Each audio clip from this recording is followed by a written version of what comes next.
مزید انہوں نے بتا دیا جی، انہوں نے کہا پہلے کا ٹارگٹ کچھ اور تھا، اب کا ٹارگٹ کچھ اور ہے۔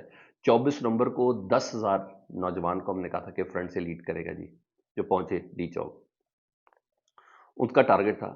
اب میں ہر ضلع سے 5,000 نوجوان کی کال دے رہا ہوں، آئی ایس ایف اور بکلا اور پتہ نہیں تمام کو بلانے کا، گلی کوچے اب سے شروع ہو گئی ہے مومنٹم۔ انہوں نے کہا ہر ضلع سے 5,000 نوجوان کو تیار کرنا ہے، اور ہمارے تحریک جو ہے متحدہ اپوزیشن، جو تحریک تحفظ آئین پاکستان، اس کے پلیٹ فارم کے ساتھ ہوگی جی۔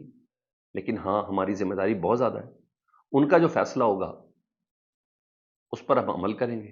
لیکن ہاں، یہ میں بتا دوں، ہمیں اپنی پوری تیاری کرنی ہے، کیونکہ لیڈر ہمارا جیل میں، کسی اور کا لیڈر جیل میں نہیں ہے۔ گھر ہمارے جلائے جا رہے ہیں، کسی اور کے نہیں جلائے جا رہے۔ تشدد ہم پر ہو رہا ہے، کسی اور پر نہیں ہو رہا۔ انہوں نے کہا یہ نہیں کہ ہم کوئی سولو فلائٹ لے رہے ہیں، جو ایک پلیٹ فارم بنایا ہے عمران خان صاحب نے، ہم اس پلیٹ فارم کے تھرو ہی چلیں گے، لیکن ہماری تحریک اپنی ہونی چاہیے۔ اور انہوں نے کہا صرف ایک ہی مقصد ہے، ایک ہی لیڈر ہے، وہ عمران خان صاحب۔ باقی جو ٹاؤٹس وغیرہ ہیں، ان کی باتوں پر آپ یقین نہ کریں، اور ان کی باتوں پہ ہم نے دھیان نہ دیں۔ ان کو فرق پڑتا ہے، تبھی تو یہ سوشل میڈیا پہ کریک ڈاؤن کر رہے ہیں۔ ان پہ فرق پڑ رہا ہے تو روز ہی کوئی نہ کوئی گرفتاری کر رہے ہیں، ان کو باقاعدہ طور پر فرق پڑ رہا ہے۔ لیکن اس بار ہم پرامن انداز میں وہ کام کریں گے، ان کو فرق بھی محسوس ہوگا اور تپش بھی محسوس ہوگا۔ مزید انہوں نے کہا بیگ تیار کر لیں، اس بار صرف گاڑیاں نہیں، پیدل بھی جانا پڑے گا، اور ہم سب ہیں، اور یقین کریں کہ صرف اور صرف اس کال کا انتظار کریں۔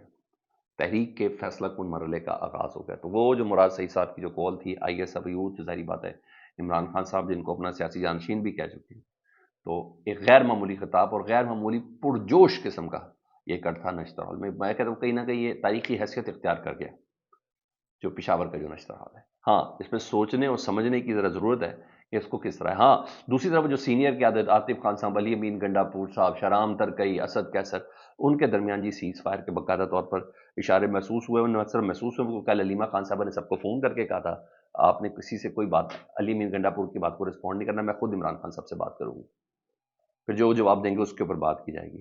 تو پاکستان تحریک انصاف کا جو واٹس ایپ گروپ ہے نا، اس میں علی امین گنڈا پور اور عاطف خان کے درمیان تنزیہ جملوں کا تبادلہ ضرور ہوا ہے۔ علی امین گنڈا پور صاحب نے عاطف خان کو خراب کارکردگی کی بنیاد پر بانی پی ٹی اے کے کہنے پر عہدہ سے ہٹانے کا ذکر کیا، اور عہدہ واپس ملنے پر، کیونکہ پشاور کے اب وہ صدر بن گئے جی ریجن کے، تو ملنے پر ان پر طنز کیا۔ تو عاطف خان کے صدر پشاور ریجن بننے پر جب تنقید ہوئی نا، تو اس کے بعد عاطف خان کچھ نہیں بولے، لیکن دیگر اراکین نے عاطف خان صاحب کو اس پہ مبارکباد دی۔ عاطف خان صاحب نے وزیر اعلیٰ کے طنز کو نظر انداز کرتے ہوئے کسی قسم کا رد عمل نہیں دیا۔ انہوں نے کہا وزیر اعلیٰ نے جو کہا اس پر تبصرہ نہیں کرتا، میں نے کسی سے کوئی رد عمل نہیں دیا۔ اور عاطف خان کا یہ کہنا تھا، اور پھر میڈیا سے بھی گفتگو کی، اس دھرنے کے اندر بھی تھے نا، وہ جو کیمپ ہے نا عمران خان صاحب کی آزادی کے حوالے سے، وہاں عاطف خان موجود تھے۔ انہوں نے کہا میرے اور علی امین گنڈا پور کے درمیان اختلافات ہیں، لیکن اسد کیسر اور دیگر پارٹی قیادت کے خلاف باتیں کرنا درست نہیں ہے۔ وزیر اعلیٰ کو اپنی توجہ گورننس پر مرکوز رکھنی چاہیے۔ میں نے یہی کہنا ہے کہ اگر عمران خان نے ہمارے خلاف کوئی بات کی ہے تو اس کی تصدیق ہونی چاہیے۔ تو سر یہاں بھی ایک سیز فائر والا مرحلہ ہو گیا ہے، اب ذرا زبانیں تھوڑی کم ہی چلیں گی، زبانیں تھوڑی کم ہی چلیں گی، کم چلیں تو یہ نشتر حال والا جو ایک تقریب ہوئی ہے نوجوانوں کی، تو میرا خیال ہے اس کا اثر تھوڑا باقی رہے گا، ادروائز یہ خود ہی پوسٹ کرتے جائیں گے، تو میں اس پہ کیا کہہ سکتا ہوں۔ بہرحال میں نے رہی بات وہ بانسری والی بات، وہ میں آپ کے ساتھ بعد میں ذکر کرتا ہوں، لیکن میں آپ کو اتنا میں بتا دوں، بلوچستان حکومت کے جو ترجمان ہیں، ذرا ان کی سچویشن پہلے سن لے جی۔ شاہد رند صاحب، ان کا اب سے کچھ دیر قبل کہنا ہے کہ سردار اختر مینگل نے کوئٹہ کی جانب مارچ کیا تو ان کو اب ہر حال میں حراست میں لے لیا جائے گا۔ صبح 6 بجے ان کے ایم پی اوز کے آرڈر، ان کی گرفتاری کے آرڈر ان کو دکھا دیے گئے ہیں، اور انہوں نے کہا ہے کہ اگر کوئٹہ کی جانب مارچ کیا تو ان کو گرفتاری کا سامنا کرنا پڑے گا، اور ایم پی او کے آرڈر ان کو دکھا دیے، اور انہوں نے گرفتاری دینے سے انکار کیا سردار اختر مینگل صاحب نے۔ مزید انہوں نے کہا ہے کہ بی این پی کی جانب سے قومی شاہراہوں کی بندش کی کال دینا، شہریوں کی مشکلات میں اضافہ کرنا ہے۔ انہوں نے یہ بھی واضح کیا کہ تمام اضلاع کی انتظامیہ کو ہدایت ہے کہ قومی شاہراہیں بند نہیں ہوں گی، اور میرے پاس یہ اطلاعات ہے کہ پشاور کوئٹہ کی سڑکیں بند کر دی گئی ہیں۔ کچھ ویژولز بھی ہیں، وہ دائیں بائیں پہاڑ ہے، کوئٹہ لائک ایک پیالہ ہے، اس کے دائیں بائیں پہاڑ ہے اندر ہے، تو یہاں ٹائر شائر جلا کے اس وقت بھرپور احتجاج ہو رہا ہے۔ ہاں، بلوچستان نیشنل پارٹی کا جو آفیشیل ٹویٹ آیا، جس میں سردار اختر مینگل صاحب کے خطاب سے متعلق بھی چیزیں تھیں، اس میں جو ٹویٹ ہے اس میں لکھا کہ لکپاس دھرنے سے سردار اختر مینگل صاحب نے خطاب میں اس بات کا اظہار کیا ہے کہ ریاست نے ہمیں کچلنے کا فیصلہ کر لیا ہے، مگر ہم سر جھکانے والے نہیں ہیں، یہ دھرنا ہر صورت جاری رہے گا۔ اب ہم پورے پاکستان کو مزاحمت کا مرکز، پورے بلوچستان کو مزاحمت کا مرکز بنائیں گے۔ بلوچستان نیشنل پارٹی کے ایکس اکاؤنٹ سے یہ بھی دعویٰ کیا گیا کہ کوئٹہ سونا خان چوک پر سیکورٹی فورسز کی جانب سے پرامن کارکنوں پر شیلنگ بھی کی گئی ہے۔ بلوچستان حکومت کی جانب سے کوئی وضاحتی بیان سامنے نہیں آیا ہے۔ سرکاری حکام کا کہنا ہے کہ بلوچستان میں دفعہ 154 نافذ ہے، اس لیے شرکا کو کوئٹہ کی جانب لانگ مارچ کی اجازت نہیں دی جا رہی۔ نہیں دی جائے گی۔ تو میرے پاس جو خبریں اس کے مطابق کوئٹہ میں کچھ جگہ پر سڑک بلاک کی گئی ہے اور شیلنگ بیلنگ تو ہو رہی ہے۔ ادھر سے باہر نکلے اور یہ کہا جا رہا ہے کہ جناب بیسیکلی آپ کی سیکیورٹی کے حوالے سے جو علاقے کو گھیرا گیا ہے، جس کو اختر مینگل صاحب کہہ رہے ہیں کہ میری گرفتاری کے لیے پہنچ گئے ہیں، انہوں نے کہا ایم پی او کی اگر آپ نے خلاف ورزی کی آگے بڑھے تو ایم پی او کے پر لاگو ہو جائے گا اور آپ کو گرفتار کر لیا جائے گا۔ تو وہ جو میں نے آپ کو 3 دن سے کہہ رہا تھا کہ اختر مینگل صاحب کی گرفتاری یقینی ہے، تو ریاست اسی طریقے سے سوچ رہی ہے۔ جب وہ سوچ رہی ہے تو پھر یہ ہے۔ ہاں، وہ جو میں بانسری والی بات کر رہا تھا وہ کیا تھا؟ آج صبح سے ہم دیکھ رہے ہیں کہ آؤٹ آف دی بلو عطا تارڑ صاحب کا علیحدہ سے کہیں خطاب جاری ہے، وہ کہیں سے بات ہو رہی ہے، ہمارے خزانے وزیر کی کوئی اور گفتگو ہو رہی ہے، سمجھ نہیں آ رہی کیا ہے۔ اچانک سے مریم اورنگزیب صاحب ابھی سنڈے کے دن ایکٹیو ہو گئی، یہ سب چیزیں جاری تھی۔